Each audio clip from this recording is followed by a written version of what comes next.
Hello friends, मैं हूं series Singh. स्वागत है आपका मेरे चैनल हिस्ट्री विद सिंह में। दोस्तों, आशा है आप लोग अच्छे से होंगे, अच्छी तरह से पढ़ाई कर रहे होंगे। तो पूरी ताकत से दोस्तों पढ़ाई करते रहिए, हम आपके साथ हैं। और हिस्ट्री का कोई भी प्रॉब्लम होगा जो है तो आप हमें बताइएगा। और एक तरफ मैंने हिस्ट्री स्टार्ट ही किया है, आप पढ़ ही रहे हैं, तो पढ़ते रहिए और सफल होइए ज़िंदगी में। तो आइए शुरुआत करते हैं। देखिए, आज से हम लोग जो है मुग़ल काल को जो है प्रारंभ करेंगे। मुग़ल साम्राज्य, मुग़ल वंश जो था, सारे जो शासक थे, एक तरफ सभी को आप पढ़ेंगे, जानेंगे अच्छे से। कोई भी टॉपिक जो है ये पूरा एक तरफ मैं जो है मुग़ल काल को समाप्त कराऊंगा, ठीक है। तो कहीं से भी कुछ क्वेश्चन बनेगा तो जो है आप अगर ये वीडियो लगातार देख लेंगे तो जो है सारा आपका कॉन्सेप्ट क्लियर रहेगा, ठीक है दोस्तों। और बाकी और भी कुछ आपको जानना होगा मुग़ल काल के बारे में तो आप जो है कमेंट बॉक्स में बताइएगा, ठीक है। तो आइए शुरू करते हैं आज मुग़ल काल का पहला वीडियो भाग 1, ठीक है। तो देखिए, मुग़ल साम्राज्य जो था ये इसका समय क्या है, देखिए 1526 ईस्वी से लेके 1857 ईस्वी तक जो है मुग़ल साम्राज्य का समय है, ठीक है। यहाँ तक क्लियर है। और आप देखिए, ये मुग़ल शब्द आपको दिख रहा होगा, है ना। तो मुग़ल मतलब क्या होता है, इसका शाब्दिक अर्थ मिलता है हमें, मुग़ल का अर्थ बहादुर, ठीक है। अच्छा, यहाँ आपको दिख रहा होगा झंडा, ये देखिए मुग़ल जो है वंश का झंडा है ना। यहाँ देखिए हरे रंग का कलर है इसका, और इस पे देखिए जो सूर्य और शेर आपको दिखाई पड़ रहा होगा, है ना। तो ये मुग़ल वंश का ये झंडा था, ठीक। अच्छा, और देखिए आगे, अब जो इसको मुग़ल काल को दोस्तों पहले हम लोग एक बार शार्ट में, ठीक है, एक तरफ थोड़ा शार्ट में हम लोग संक्षिप्त रूप में देख डालते हैं। उसके बाद फिर हम लोग एक शासक को जो है लेके चलेंगे, ठीक है ना। तो देखिए संक्षिप्त में पहले क्या हुआ। देखिए, दिल्ली सल्तनत के बाद भारत में मुग़ल वंश का शासन आरंभ हुआ, ठीक है। दिल्ली सल्तनत के बारे में आप पीछे पढ़ ही चुके हैं वीडियो में, है ना। अब भारत में मुग़ल राज्य की स्थापना बाबर ने कितने में की है, देखिए 1526 ईस्वी में की थी, ठीक है। तो भारत में मुग़ल जो राज्य का स्थापना हुआ है उसका संस्थापक कौन है, बाबर है, ठीक है। अभी आगे आप जो है पूरी डीप में पढ़ोगे बाबर सब के बारे में, अभी आप सरसरी तौर पे देख लीजिए एक बार।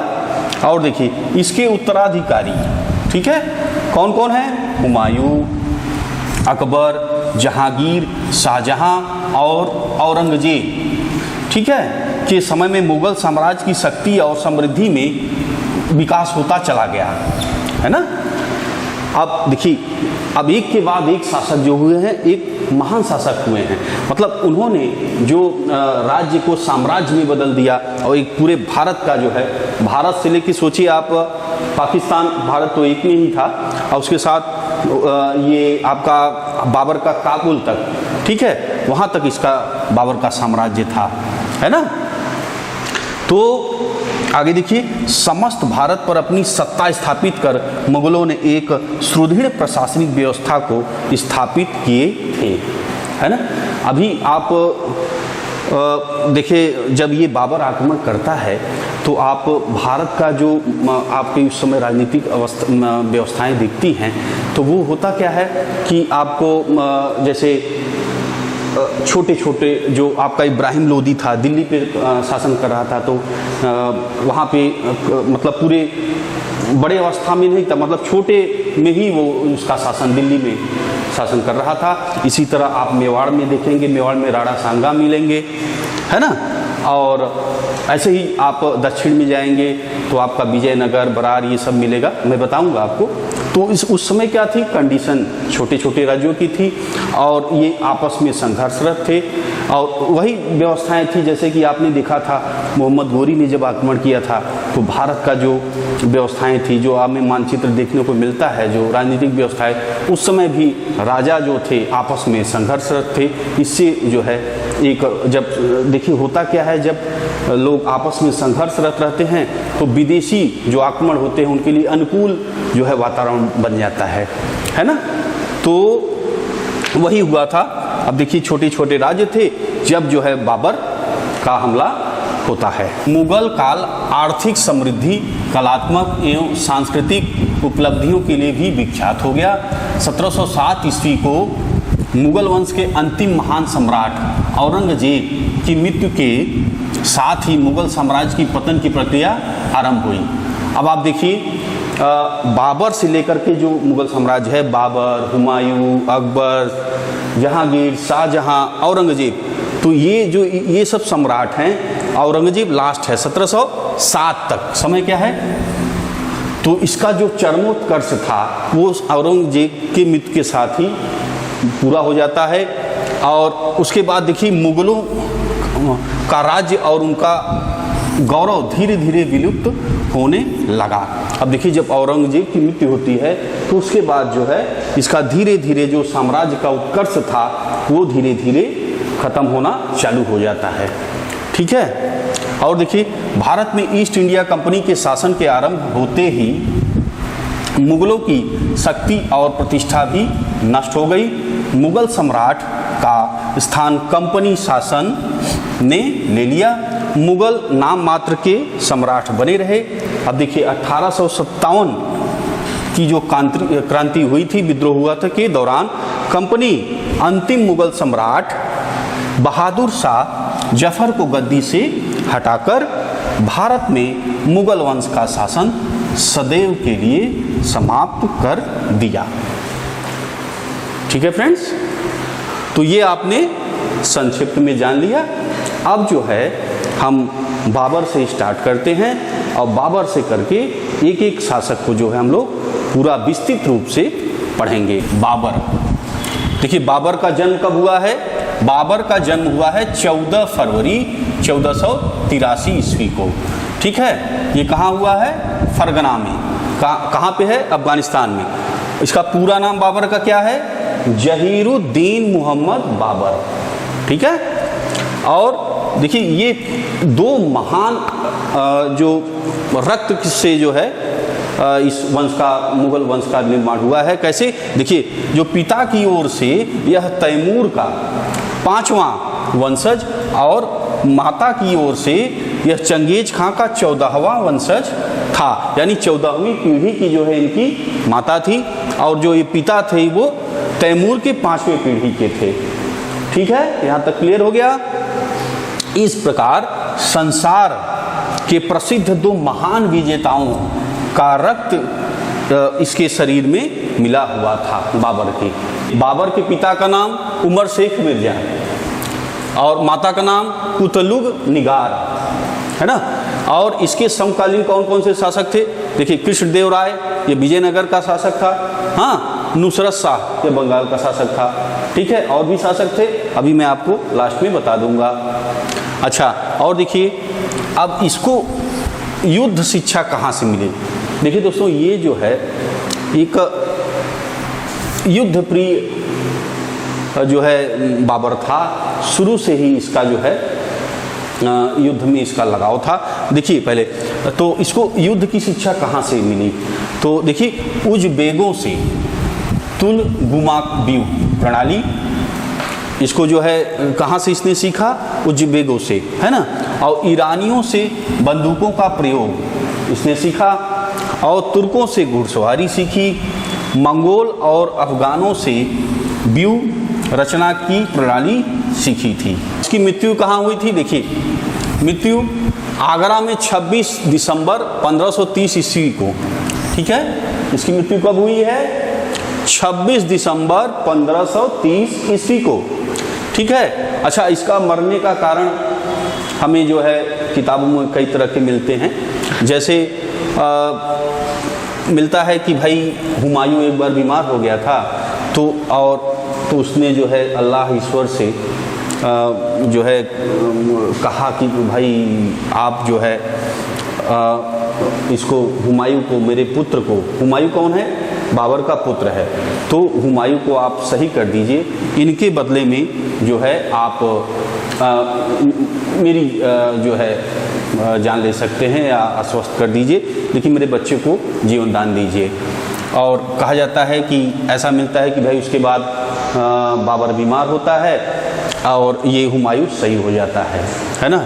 और देखिए और क्या इसका कारण मिलता है, इसका जो है किताबों में मिलता है कि इब्राहिम लोदी की माँ ने इसको जहर दिया था, है ना। तो जहर क्या की वजह से जो है इसकी धीरे धीरे जहर की वजह से इसका शरीर जो है कमज़ोर होता है और ये मृत्यु को प्राप्त करता है, ये कारण मिलता है, ठीक है। तो और कुछ तो ऐसा मानना है इतिहासकारों का कि भाई उसका जो है अत्यधिक जो युद्ध उसने किया, लगातार संघर्षरत रहा, और जो वातावरण भारत का है गर्म और वहाँ का वातावरण उसका दूसरा था, तो इसकी वजह से जो है इसकी जो है मृत्यु हुई, है ना। तो फिलहाल कारण जो हैं आपने देखा। और इसके आप देखिए इसके शव को जो है पहले कहाँ दफनाया गया था? आगरा की आराम बाग में दफनाया गया था। कहाँ इसका शव पहले दफनाया गया? आगरा। ये इसके शासक को देखिए 2 बार इसको जो है दफनाया गया है, ध्यान दीजिएगा। आगरा में पहले इसको दफनाया गया और उसके बाद इसको जो है काबुल में दफनाया गया। इसको इसकी इच्छा थी कि काबुल में इसकी पसंद की जगह जो है दफनाना इसकी इच्छा थी। तो ये जो है इसको अकबर ने दोबारा यहाँ आगरा से जो है कब्र से निकलवा करके और फिर काबुल में जो है देखिए काबुल में उसको दफनवाया। किसने? अकबर ने। बाबर द्वारा लड़े गए युद्धों को अब आप देखिए, ठीक है। और अगर और कुछ दोस्तों आपको पूछना हो या आपकी कुछ सलाह होगी तो आप लोग कमेंट में बताइएगा। और वीडियो भाई अच्छा लगे तो तुरंत लाइक कर दिया करिए। लाइक ज़्यादा रहने से भी अच्छा लगता है कि हाँ भाई आप लोगों को भी अच्छा लग रहा है, तो और ताकत से और ज़्यादा आपके लिए मैं वीडियो बनाने में उत्साह आएगी ना। तो अच्छा लगता है तो तुरंत जो है लाइक कर दिया करें और अपने दोस्तों में शेयर करना नहीं भूलिएगा, ठीक है। तो अब देखिए अब हम जो है बाबर ने युद्ध लड़ा है उसको जो है आप देखिए पहला युद्ध हमें जो है इसके सामने हमें देखने को मिलता है 1494 ईस्वी का समय है, ठीक है। क्या है? 1494 का ईस्वी का समय है। फरगना पर उमर शेख मिर्जा, ठीक है। ये कौन है? पिता हैं बाबर के, मैंने आपको बताया। अब इनके जो है साले द्वारा आक्रमण और शेख मिर्जा की मृत्यु हो जाती है, ठीक है। तो फरगना पे अब जैसे ये जो इनके पिता थे उमर शेख मिर्जा, तो इनके क्या थे संबंधी जो थे, अब जैसे साले ही इनके जो है हमला कर दिए इनके फरगना राज्य पे, तो इनका जो है संबंध अपने जो रिश्तेदार थे उनसे अच्छे नहीं थे इनके पिता के, ठीक है। तो इनका जो है इनके सालों द्वारा यानी बाबर का जो मामा थे उन्होंने इनके फरगना पे हमला किया, ठीक है, और उसके राज्य पे कब्जा कर लिया। इसके बाद बाबर जो था 11 वर्ष की आयु में गद्दी पर बैठा। अब इसके आप बाबरनामा में भी इसने लिखा है कि मैंने 12वें वर्ष में जो है गद्दी पर फरगना की गद्दी पर बैठा। अब देखिए 11 वर्ष की जो है आयु में गद्दी पर बैठा और अपने राज्य के दोनों आक्रमणकारियों को अपने राज्य से बाहर निकालने में सफल हुआ, ठीक है। तो ये पहला 11वें वर्ष से ही जो है इसके जीवन में संघर्ष प्रारंभ हो गया। अब देखिए 1496 ईस्वी में समरकंद को जीतने का प्रथम असफल प्रयास, ठीक है। अब देखिए पहला जो है समरकंद से इसको बहुत ही लगाव था दोस्तों। अब देखिए जैसा इसके जो पूर्वज थे तैमूर थे और पूर्वज थे, तो ये समरकंद इसकी राजधानी थी।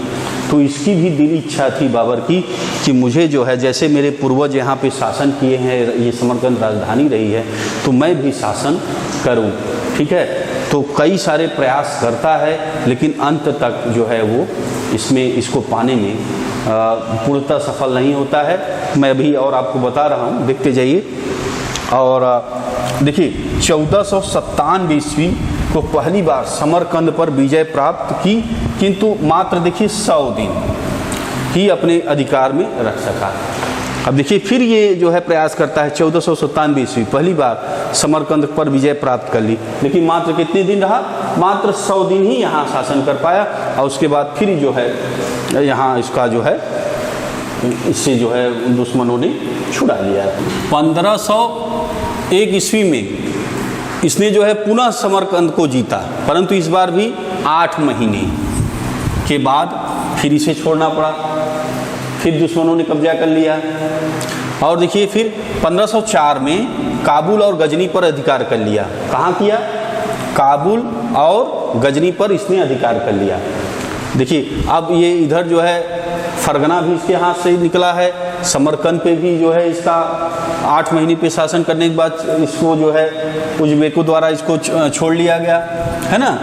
तो अब जो है ये काबुल की तरफ बढ़ता है।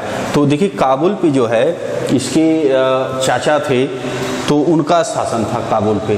तो इनके जो चाचा की मृत्यु के बाद तो इनका जो चाचा का लड़का था वो उसको जो है वहाँ के एक सरदार था, तो उसने जो है हटा दिया और उसको जो है अपना ही शासक सरदार बन गया और अपनी पसंद के जो सरदारों को जो है नियुक्त कर दिया, ठीक है ना। तो अब जो है ये हमला करता है बाबर, और वो जो है उसको हरा करके काबुल और गजनी पर ये अधिकार कर लेता है। ठीक है, यहाँ तक समझ में आ गया। अच्छा, और देखिए आगे 1507 में काबुल में मिर्जा की पैतृक उपाधि को हटाकर पादशाह या बादशाह की उपाधि ग्रहण की।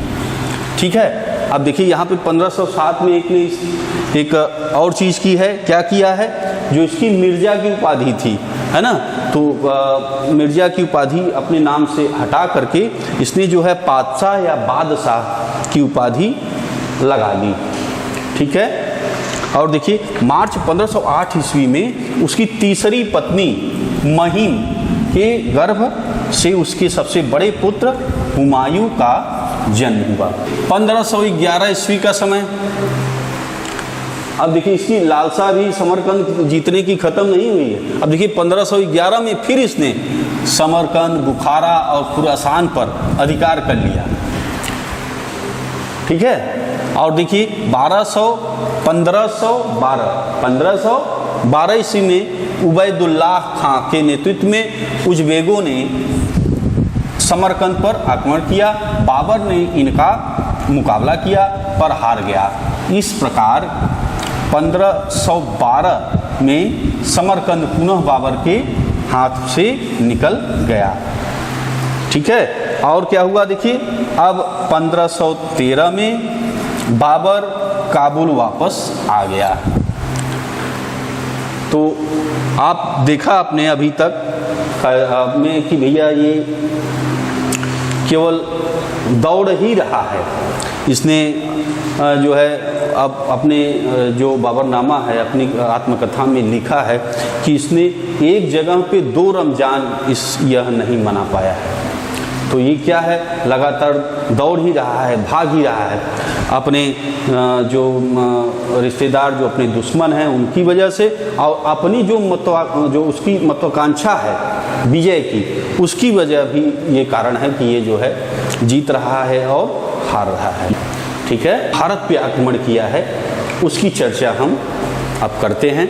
देखिए ये जो पानीपत का प्रथम युद्ध है 21 अप्रैल 1526, है ना, ये आक्रमण के पहले बाबर ने 4 आक्रमण किए। इसके पहले तो जब 4 आक्रमण किए तो इसने जो है यूसुफजाई जो जनजातियाँ थी उनके विद्रोह को दबाने के लिए, और प्लस ये जो भारत को समझने के लिए कि और अपनी युद्ध की तैयारी के लिए जो है ये 4 आक्रमण करता है।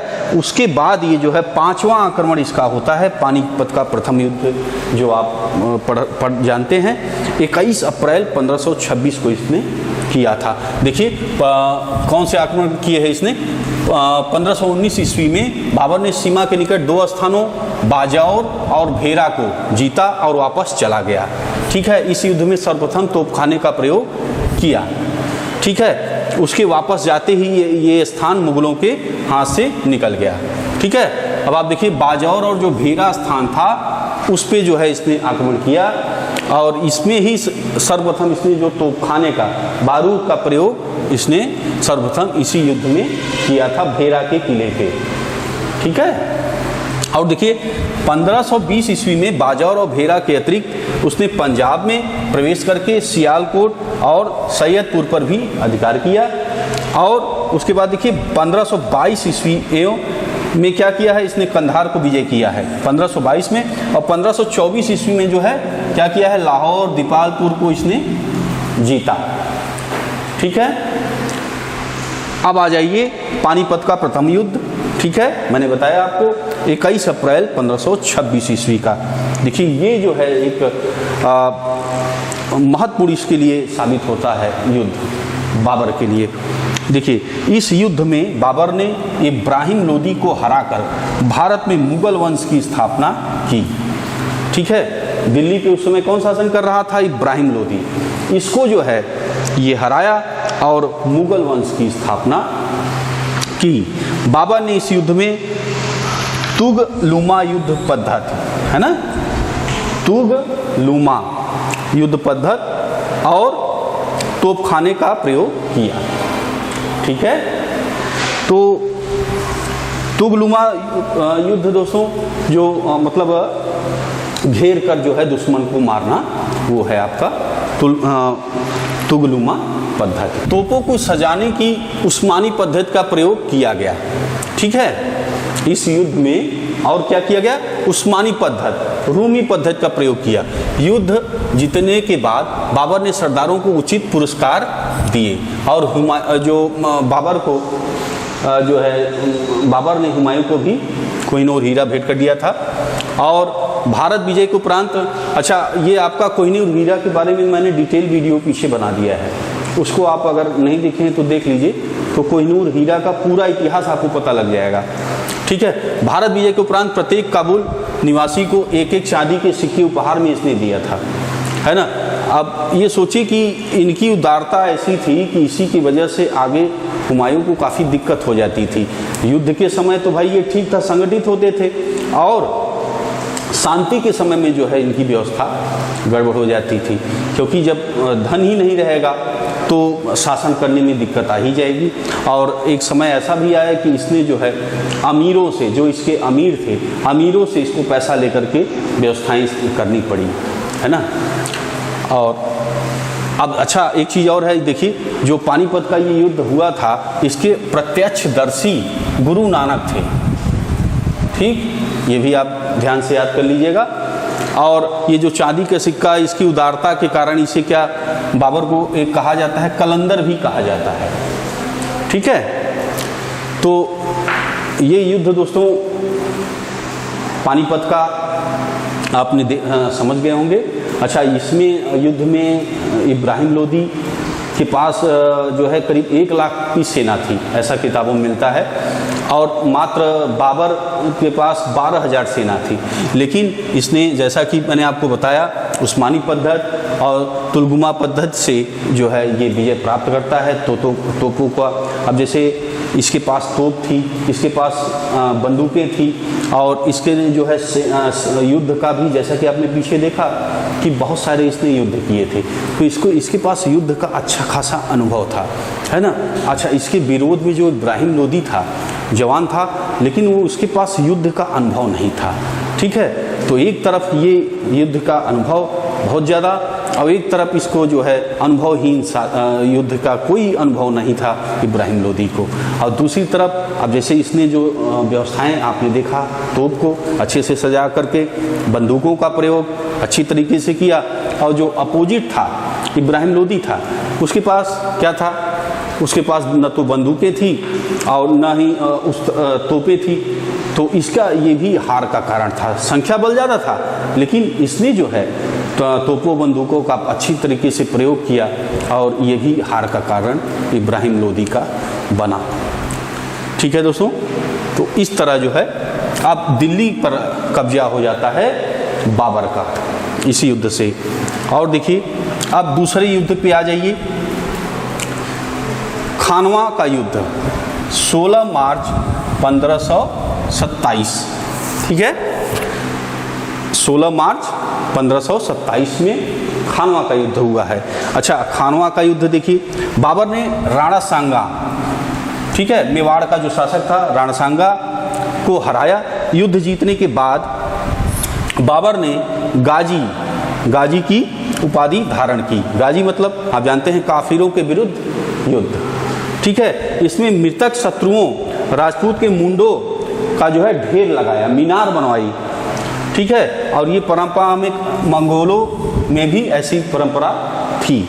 ठीक है, कि दुश्मनों को मार करके उनके जो है मुंड को पूरा मीनार बनाने की प्रथा, खुशी मनाने की परंपरा विजय के बाद ऐसी परंपरा जो है मंगोलों में देखने को मिलती है। तो यही चीज़ जो है इसने आपका जो खानवा का युद्ध जीतता है वो जो है मुंड को मीनार बनाता है, वही चीज़ दोहराता है।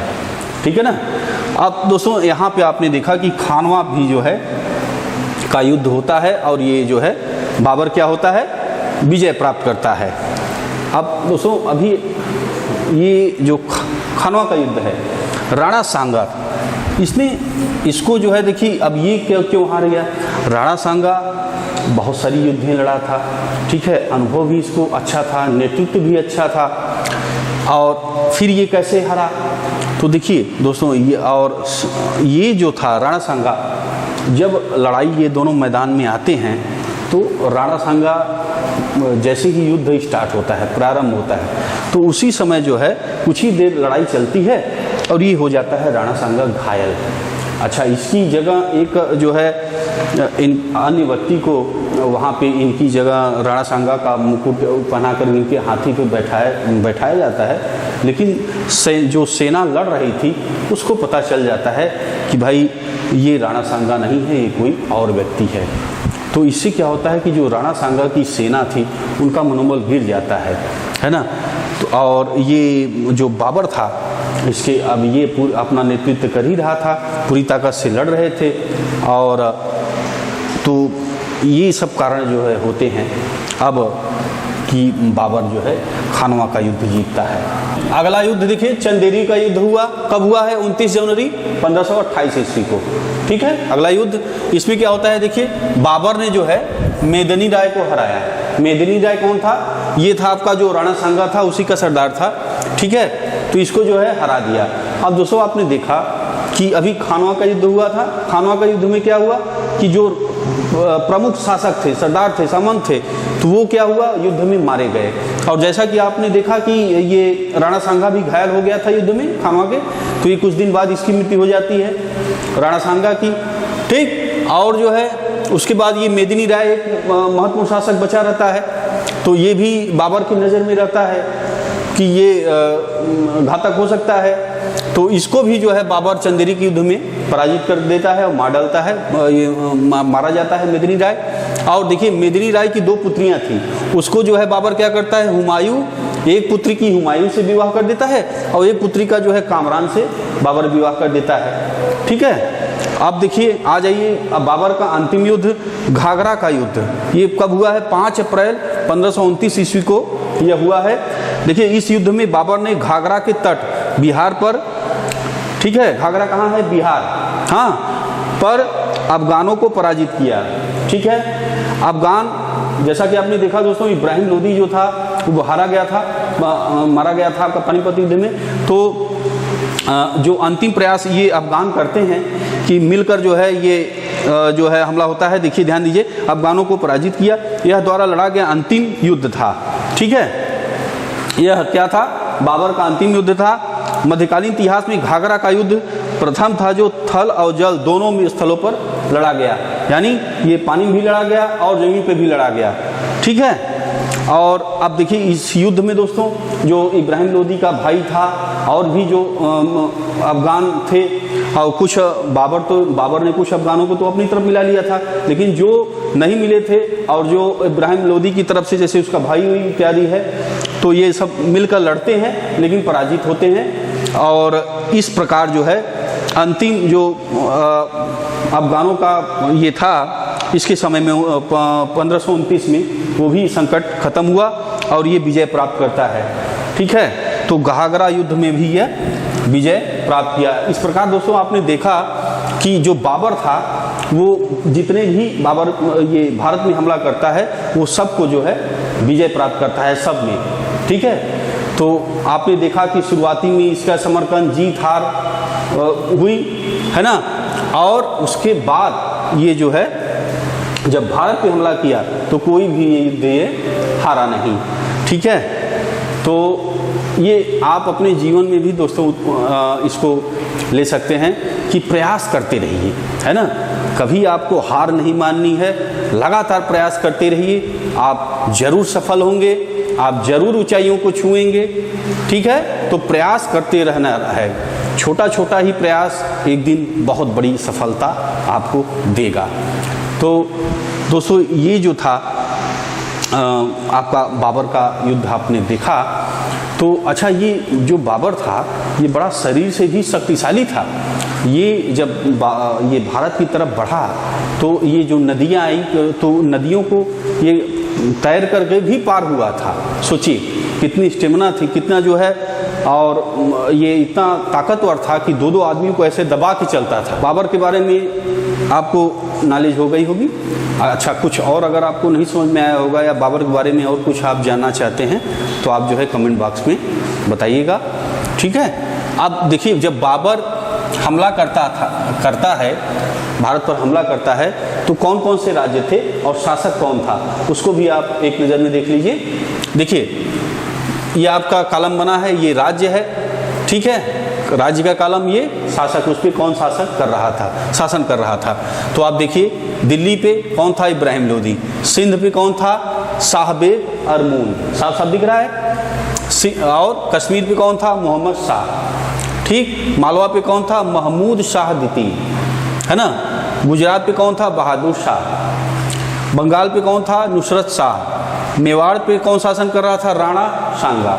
ठीक है, विजयनगर पे कौन शासन कर रहा था, कृष्णदेव राय। अब मुगल शासक के मकबरों को आप देख लीजिए जहां वो दफनाए गए हैं मुगल शासक। तो देखिए बाबर मैंने आपको अभी बताया कि पहले ये आगरा में दफनाया गया था, उसके बाद इसको कहाँ ले गया, काबुल में। और देखिए हुमायूं, इसका मकबरा कहाँ है, दिल्ली में है।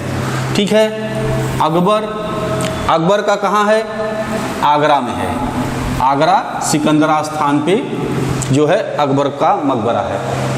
अकबर के मकबरा पे दोस्तों आप जाओगे ना तो इसका जो है ऐसे अंदर तरफ जो है इसको दफनाया गया है। अच्छा, वहाँ पे जो जैसे आप कुछ बोलोगे तो बहुत ज़्यादा गूंज होती है और पूरा अंदर आप अगर गए हो तो आपको अनुभव रहा होगा। अच्छा, अगर आप गए हैं तो मुझे आप बताइएगा कि कैसा अनुभव था। और दोस्तों ये है ना कि आप जैसे इतिहास के विद्यार्थी हैं तो जो ऐतिहासिक जगह है वहाँ पे ज़रूर जाइए अगर मौका रहे। तो जब आप घूमेंगे ना तो आपको व्यवहारिक नॉलेज जो होगी वो बड़े काम की होती है। तो वो जो किले आप देखेंगे, हथियार देखेंगे, और जैसा कि मैंने अभी अकबर का ही चर्चा किया तो आप देखेंगे ना तो आपको बहुत मज़ा आएगा। और ये सब माइंड में चीज़ें बैठती भी हैं जो कि आप इतिहास के विद्यार्थी हैं तो आगे काम में भी आएगा, है ना। अच्छा, अगले देखिए मुगल शासक जहांगीर का कहाँ है, लाहौर में है। स्थान क्या है, शाहदरा। और शाहजहां का कहाँ है, आगरा। ठीक है, मकबरा। औरंगजेब का कहाँ है, देखिए औरंगाबाद, दौलताबाद में। ठीक है, तो अब आप देखिए कि ये महत्वपूर्ण शासक हैं, इसको आपने मकबरा देख ही लिया। अच्छा, बाकी दोस्तों और कुछ अगर आपके सवाल होंगे अगर आपका कुछ सलाह होगा तो मुझे कमेंट बॉक्स में ज़रूर बताइएगा। और आशा है आपको वीडियो पसंद आई होगी। और दोस्तों अगर यूट्यूब पे हैं आप तो अगर नए हैं तो सब्सक्राइब कर लीजिएगा। अच्छा, अगर फेसबुक पे हैं तो फॉलो कर लीजिएगा। ठीक है दोस्तों, तो बस आज इतना ही करते हैं। मिलेंगे आपसे अगले वीडियो में नए टॉपिक के साथ। तब तक के लिए धन्यवाद।